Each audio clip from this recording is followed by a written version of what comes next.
Welcome to the Business Growth Spotlight, where we shine the light and talk with business leaders from all over the world to share their insight and expertise so we can all grow together. I'm your host, Heidi Schock, and the co-founder of the Spotlight to Scale Accelerator, where we help businesses grow revenue by being seen as the authority and go-to expert in their industry versus just another product and service. And today I am honored to be joined by an amazing woman. I have had the honor and privilege of talking to her for about 30 minutes a few weeks ago, and I couldn't wait for this day to show up. So welcome, Joan, to the podcast. Joan Burge with Office Dynamics. I can't wait to chat with you today. I'm very, very excited. This is great. This is so fun. We're going to have I so much know. fun. So, Joan, can you start us off by sharing a little bit about you, your company, and your role within it? Yes, yes. So my company is Office Dynamics International.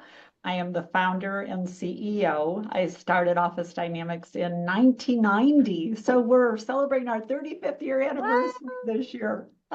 Can't So, believe it. With all the challenges and obstacles, we're here. So that's congratulations. That's wonderful. exciting. Yeah. Three Yeah. decades. Yeah. So what we are known for, and this is actually an industry I pioneered. This did not exist in 1990. So our niche and the area that we focus on is professional development for administrative professionals of all levels, every industry. And so we design all the curriculum and all the information and education, provide all of that robust materials that we provide them with. And we also do the training and the coaching. And we also work with their executives in teaching them how to work with their administrative staff or support staff. So that's it in a nutshell.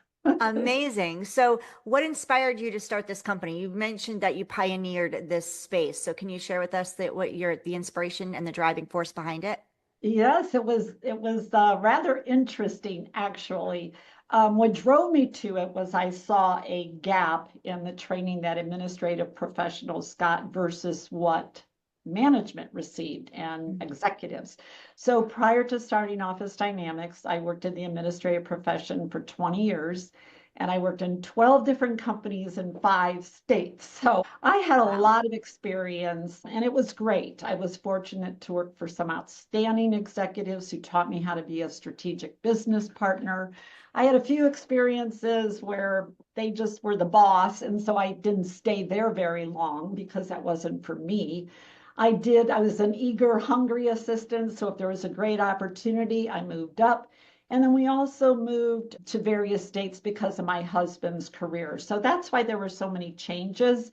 But now that I look back on that, that was my training to Yeah. prepare me for my second career of Office Dynamics. It's because of all those experiences, I could relate to any company, any industry, any size business. It doesn't matter. So I'm so grateful for that. But I was 37 and I don't know, I just woke up one day and I thought, I don't want to do this when I'm 40. But I didn't know what I wanted to do because I had only known being a secretary.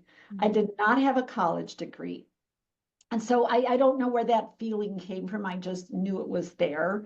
And I was going to have to explore that. Well, what would I do?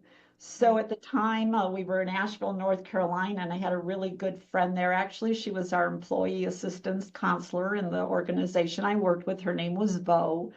And she says, why don't you teach train assistants? She said, you know what it takes to be a great assistant. Well, the funny thing is, all through my childhood, I wanted to be a teacher, Ah, but I never pursued it. So it was like, oh yeah, well, that could be interesting. Of course, I know nothing about training, adult learning, how to write curriculums, learning objectives, speaking in front of an audience, but that's what triggered it.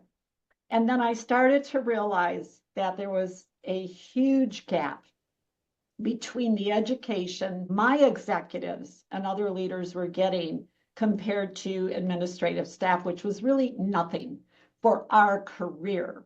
And that didn't make sense to me. Like, I'm supporting you and I am running your life, and yet you're growing and excelling and learning, and I'm not getting anything. And that just did not make sense to me. And so that's really what led me to wanting to create a company that's solely focused on administrative assistant training and development. And so, yeah, but it took a couple years before I actually made the move. It was scary. I was married. We had two young children. We were used to me getting a regular paycheck. We had bills to pay. And so, yeah, it took a little while to get the courage to make the transition. So you are a champion for administrative professionals. So as strategic business partners, as you shared, like you're running the life, running the business. What mindset shifts need to happen for them to step into that role? Uh, that's that's really good because it is a mind shift. I love that you pointed that out because it's how we perceive ourselves.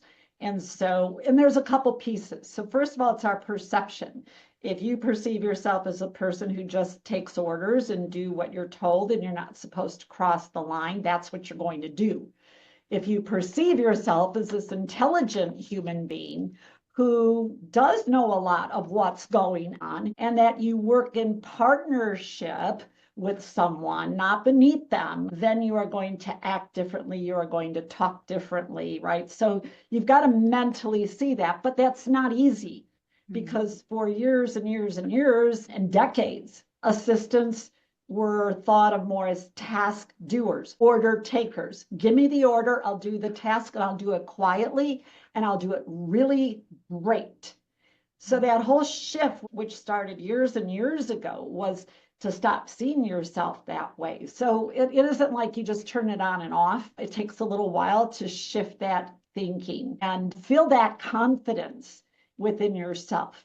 And then from that point, I mean, you have to act like you're a business partner. And there's a whole list of skill sets under that. You have to speak like you are a partner. So that also means learning executive language. How do they speak? How do they think? How do you talk with them and mirror that so that you're seeing, like kind of you bridge each other? It's how we carry ourselves. It's how we dress. You've got to look the part. If you're coming in with your sweatsuits on, do you think I really look at you as my strategic partner when I'm the executive?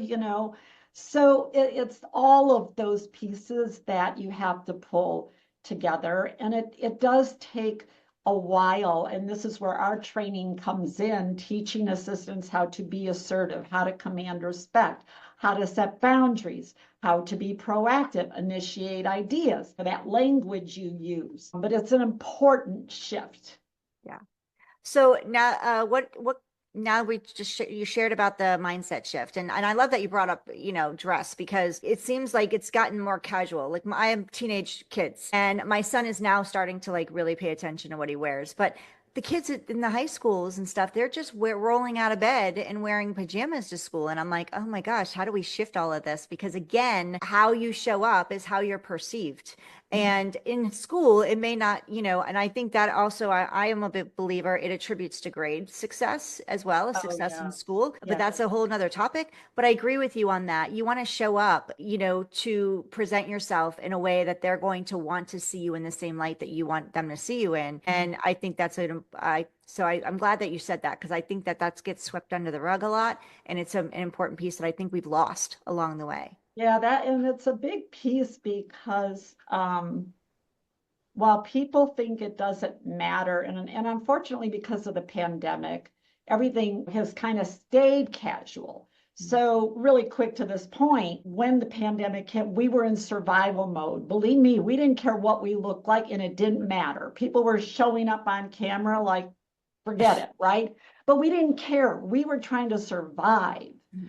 But this is years later now. That's over. And companies and executives tell me they expect their people to show up even on camera like they mean business. And so while people, employees feel that maybe it doesn't matter, but believe me, those executives and people are thinking about who shows up, right? Who really shows up like they mean business. Because when they want to promote or they want to give an assignment, a great assignment to someone, they are thinking about those individuals. It's just a habit we have as a human being. Right. We immediately form perceptions of people.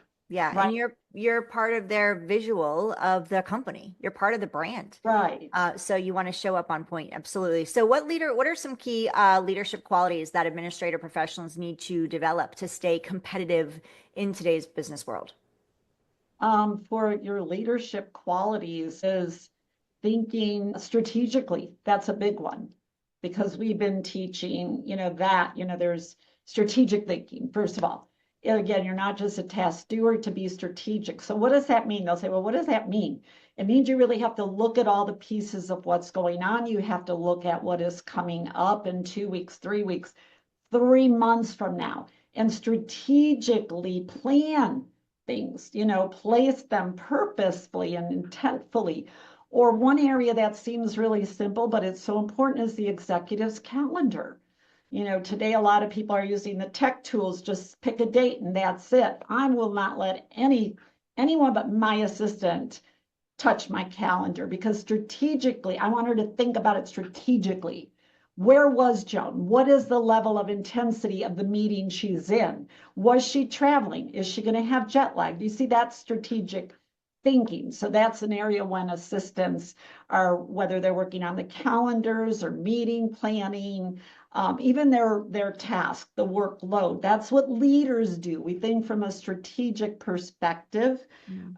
Creativity and innovation. Don't be a copycat and do what everybody else is always doing. And not that that's wrong if they're doing the right thing. But a lot of people in the workplace aren't doing the best thing. And a perfect example is just everybody wants to text and do instant messaging. Well, again, we teach about be a little smarter. Your goal in communicating is to have impact. And that means sometimes picking up the phone, getting on a Zoom meeting, knowing when to email somebody. So if you're going to be a leader, you don't always follow the crowd because the crowd's not always going in the right direction. And you have to have the courage to do that where people want to blend in today. They're afraid to stand out. So it takes courage to be a leader. It takes, being a champion for a cause, for what you see. If you think there's a better process, being a champion for that. Communication skills, of course, is a huge area, and there's many facets under communication. Wow, So those thank are a you. few. Yeah, and that's where you're gonna, if you want to learn more, you definitely we're gonna share with you how to reach out to Joan so you can get all of this training for yourself or for your assistants if you're running a business and you're like, my assistants need this training. Joan, what has been the pinnacle of your career? Can you share that with us? So you've been doing this a long time. Yes, yes, yes. So yeah, 35 years. So there is one, like was the real pinnacle, but I do want to say in the early years, some of those high points, they were in like the mid 90s when I got my first big corporate client. So it's a big deal when you land a big corporate client, okay? And so that was very exciting. Caterpillar, which is huge, hired me, and then US Airways was around. They hired me, and AT&T. And so those were like, wow, that validated that what I was doing is great work because it's not easy to get into those companies. And second, getting organizations to invest in training for their administrative support is not easy at all. You have to fight for that money and fight for that training. That was, like that first piece of when that started to happen, and then that grew and grew and grew. But yes, the pinnacle, the highlight was in 2018. Disney World hired me. And so why that's such a big deal is in the training industry, they are the gold standard. Nobody trains their people, they call them cast members, like Disney. So all these other organizations look to Disney, to what they do. So to have them call me and hire me and bring me in, I was there 6 months every month, was the greatest honor, the greatest validation of my work. And it was just the most incredible experience because I was at Magic Kingdom, and I've stayed on the property there.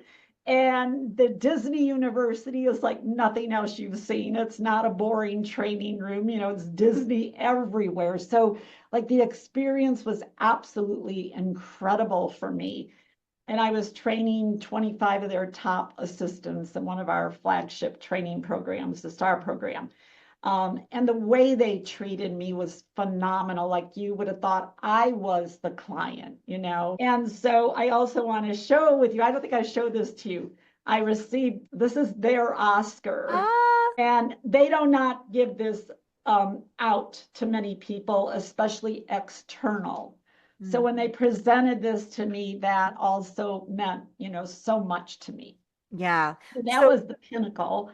yes. And I just had one happen that was announced Ah, yesterday, which I didn't even tell you because I wasn't allowed to. oh, amazing. Um, So so share I share that was, because not everybody's watching the video. So for if you're listening yeah, on the oh podcast, yes, what is that? Yeah. yeah. So in Las Vegas, there's a big media company here who does these different awards, and so this was for the C-suite honors for 2025, and so I was one of 12 selected for this big award. So all the media, you know, put it out there yesterday, and then they're having a special celebration for us on March 4th in the evening. So I'm like, this validated, or this, what this one means to me, this particular one, is I'm recognized as a successful executive and C-suite leader. And so that I'm a successful entrepreneur, right? And so after 35 years, yes, to get that award is very special.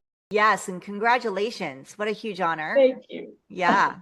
And I love your Disney award. For those of you not seeing us on YouTube, she showed a beautiful award with Mickey Mouse on top and it had her name on it. It's stunning. So, yeah, congratulations to all of your success and your achievements. Joan, what makes you have a conference, right? So, can you tell us about it and what makes it so special? Yes, the conference that we've been hosting now is 32 years, I think is this year. I don't know, time goes fast. It is called the Annual Conference for Administrative Excellence. So what makes it special is that a lot of it, well, there's a couple things. One, I'm the creator of it and I understand the profession and all the nuances. There are other conferences for assistants, but there are committees that put on these or bigger companies, and they're not actually intimate with maybe the role or the profession. So they're great conferences, but I bring a lot of credibility because I truly understand the profession and what they need. It's intimate. That's a big one for us. People will always talk about the intimate experience. We have about 500 to 600 people. Now, why that is intimate is because the other ones have maybe 2,500 people. Mhm. So it is intimate, it still is. And we put that very personal touch on it. I make a point to meet every first timer when they come. Our whole team, you know, we're like family. And so when people come, they say they feel like they're part of our family. And we tell them, you are part of our family now. And so that very personal touch, I vet all the speakers. I am super picky as to who speaks and presents to our audience. And so I vet every one of them. I want to make sure they tie into our theme. So every year we have a special theme. This year's the dynamic assistant. And while other conferences have themes, they don't build everything around the theme. They Mhm. just put a stuff there. Well, I build everything into the theme. Our gala that we have on Thursday night, our welcome reception, all our speakers, our team building activity. So, you know, for those 3 days, you're just absorbed in that theme, but different facets of it. So those are some of the differences. Amazing. And when is the conference? It is this October. Gosh, what are our dates? We'll have to get them for you. It Yeah. is October. Yes, I know. I think we're the ninth.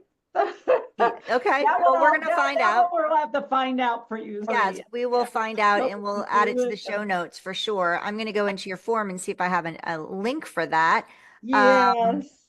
but we have, see, do we have a link for it? Well, you can go to officedynamics.com and we're going to share with you, Um, reach out to Joan and all the good stuff. And we also have all of Joan's links in the show notes. So for you listening, you can go grab everything there. and I was gonna say really quick, I'm sorry, Heidi, for the Yeah. we have a separate website. So it's that special. So it's officedynamicsconference.com. Perfect. So then we're going to find out the date there. Office OfficeDynamicsConference.com, and you can find out all the details and info Yes. there. You don't want to miss it. So Joan, you've been doing this for 35 years. You have a proven track record of success, and I'm sure there's been ups and downs along the way, which you shared the pandemic is one of them. So what Mhm. has been some challenges that you faced? You don't have to tell me a ton, maybe one that you can think of, and how did you overcome it in your growth? Oh, oh God, yeah, there were so many. And I'm not going to share all of them, like you said, but there were 6 times I almost closed our doors. So over 35 years, there's been a lot from financial, in terms of the economy and such. But probably the most devastating and hardest one for me, was in 2015 when I was diagnosed with a massive rare brain tumor. It's Mm. called a clival chordoma. I didn't know it was there until one day I woke up and I had tremendous pain in my head and I was whisked away to the hospital. And after that, the things were kind of a blur. And so that was obviously very traumatic because of me with this massive tumor, but for my staff, I mean, again, I was just pulled out of the business and I couldn't communicate very well. And my sister stepped in, my younger sister. I'm very close with her. She came over from California. She was kind of the mediator. Thankfully, I had a really great strategic assistant partner at the time who kind of figured out what to do because I had speaking engagements on the calendar, training engagements. We didn't want everybody to know how sick I was. And also, I didn't know at the time, but I had bacterial meningitis, which is life-threatening. So I was Wow. really sick. And so finally, my sister found an excellent surgeon in California, and it took a while, but we went over there. It was like 2 weeks before I could have my surgery because they didn't know about the meningitis. They just knew I was very sick. And so that was, such a toll on my body. And again, fuzzy thinking and, my team's trying to keep things going. And they were younger women. But my sister, like I said, was with me and my family. And then I had the surgery was about a 13-hour surgery. And they got about 95% of the tumor out. And so it was a successful surgery, but then it took me many, many, many months to recover. I thought I had double, I was seeing double, and just the journey was such a Yeah. long journey for me from the health perspective, and coming back home, and then not to mention really not functioning, in my business. So I had to really develop a lot of strength and resilience, and my faith comes into play a lot. And, that helps me move through things. I also journal a lot, and I learned that when my husband had pancreatic cancer. Journaling really helped me. And so, writing in my journals how I was feeling, but also writing what I was really grateful for. Um, but yeah, that was really difficult. And one thing that was kind of a dangling carrot that pushed me to work hard at my healing is I was supposed to speak at the Bill and Melinda Gates Foundation Mm. in the fall. And that was a big deal for me, big, big deal. And I was determined I was going to get on a plane and go do that speech, even though I wasn't really allowed to lift anything. I wasn't allowed to bend over, for months, all this stuff, right? And I thought, I am not missing that speech, even though I could hardly stand up. And so my executive assistant at the time, Jasmine, I had her go on with me so she could carry my briefcase, hold me up while I was trying to walk through the airports. I went and did the speech, but we didn't tell them what was going on. We did ask though for a stool for me for another reason of, I just, a stool would be nice, but it was really for me to sit and rest, in between because I had, a Yeah. couple hour presentation, then I was doing something else. And then so I did get through it, but that was, something I was just, yeah, not going to miss. And Wow. so it is interesting how your mind, first of all, our mind is very powerful, either in helping us push forward or not. So how we think, again, our brain has a lot of power and as far as motivating us or helping us push. And then it's interesting when you are determined to make up your mind, the physical stamina you really maybe have that you don't realize you have. Right. Doesn't mean you're not tired after and exhausted, but if you have to push through, you push through. And the lessons are, it's always important to build networks. Like I have built my friendships, my business relationships for years and years and years. And not only my family and neighbors. So when crisis hits, I have a huge network to rely on to help me, whether it's running errands for me, going to the market, or just giving me support. Or, I got like 300 cards from assistants from everywhere in my hospital. They were all over my hospital room. We put all the cards up from all Aw. these people. Well, that helps with your Yeah, healing, absolutely. right? That positive energy.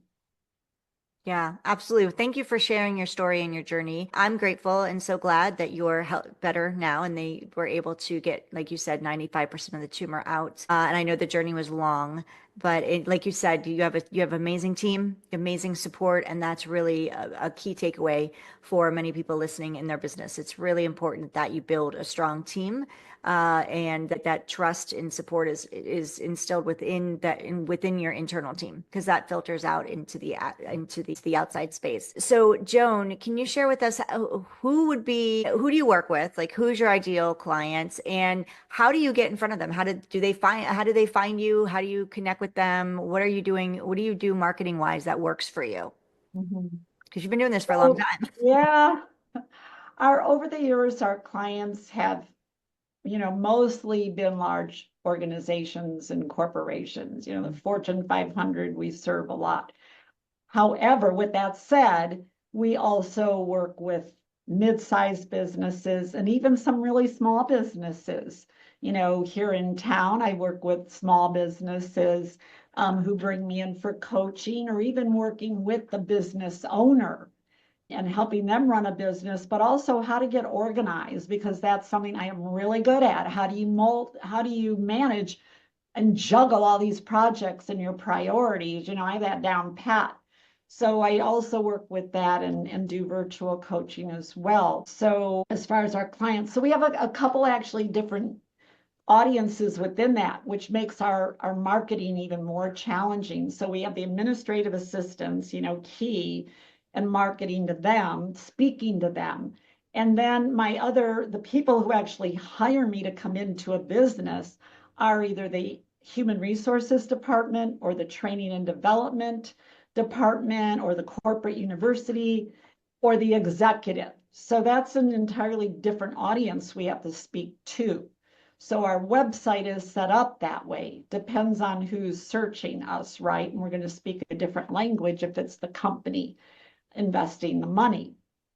And so that's tricky, like with marketing again, right? Because we have the different audiences. But how people find us, a lot of it is through referral, a lot through Google searches. We do come up a lot with conferences or again, maybe administrative training because we're unique Right. in that niche. But my marketing team is amazing with the social media and handling all of that and knowing how to post, what to post, and content posting. It isn't just posting about, oh, we have this class, sign up.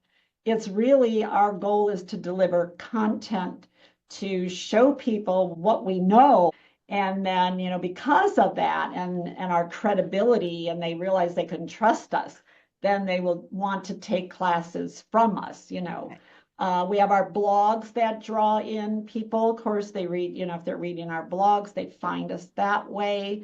We also have a group on our Facebook and LinkedIn. Well, I think it's just on our Facebook page now. So that was a really good idea where assistants can sign up. And I think any org company can do this. We have a group and where they can talk and interact with each other and kind of drive the conversation. So that's been really good for us. I have over 300 videos on YouTube. So that's another channel where people find me. We have a free Monday Motivator that's been going out for years. So a lot of people will sign up for the Monday Motivator.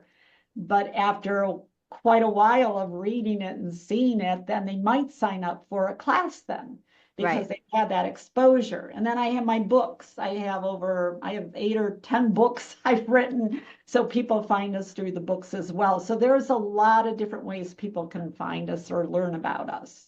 Amazing. So if I was able to give you a magic wand and hand it to you and you could just go poof and take away one problem, one issue that's happening right now, what would that be and why? So in workspace, Yeah. yeah, in general, and I think all companies go through this, especially if you're a mid-size or smaller, but it's finding I have quality people, first of all, I do, but finding quality people is very difficult.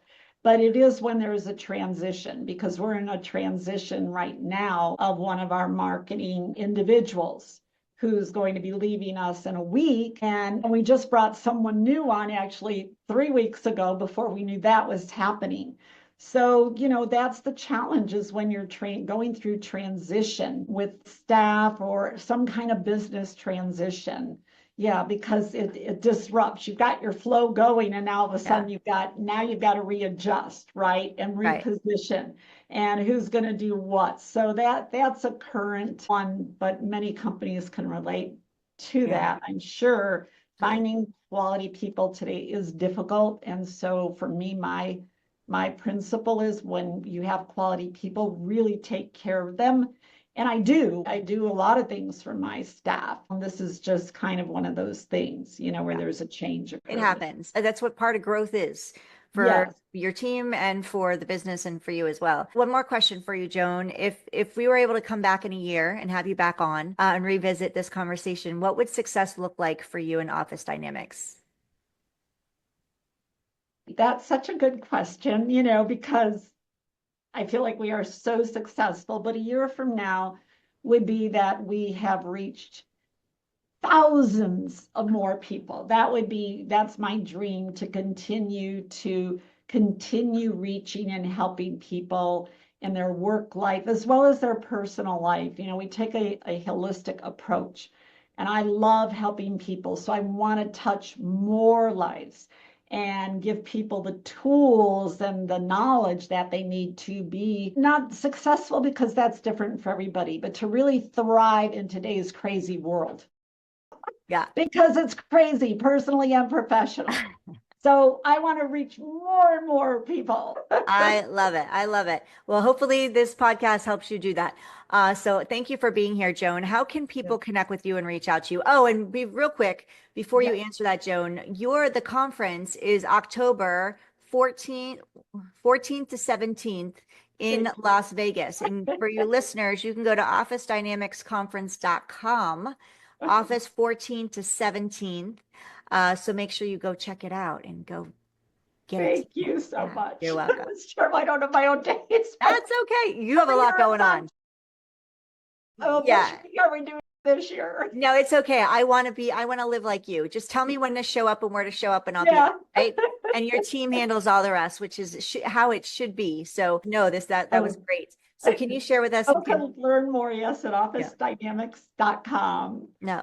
Definitely our Office Dynamics Facebook page, Office Dynamics LinkedIn. I know we're on Instagram and TikTok. She's everywhere. It's everywhere. So make sure you connect with Joan and also go to officedynamicsconference.com to learn more about the conference happening October 14th to 17th. You've got plenty of time, but you want to make your arrangements now Oh, because it yes. does sell out. You We sell out sold all the out two time. weeks early last, Yeah, 2 months early. last, So two do not months. sit on it and wait because then you're going Yeah. to be like, missed the boat. Oh, well, Joan, thank you so much for being here with me today.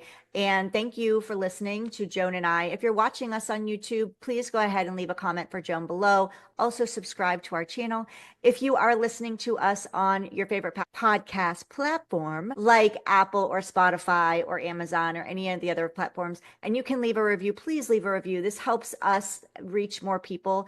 And also, if you don't mind, share this episode, shares Joan's insight and her wisdom to people you know and businesses who could use some training with their administrative staff to help them build partnerships within their teams and elevate their business and grow. So, Joan, is there anything that you want to share that I didn't get to ask you or touch on before we go?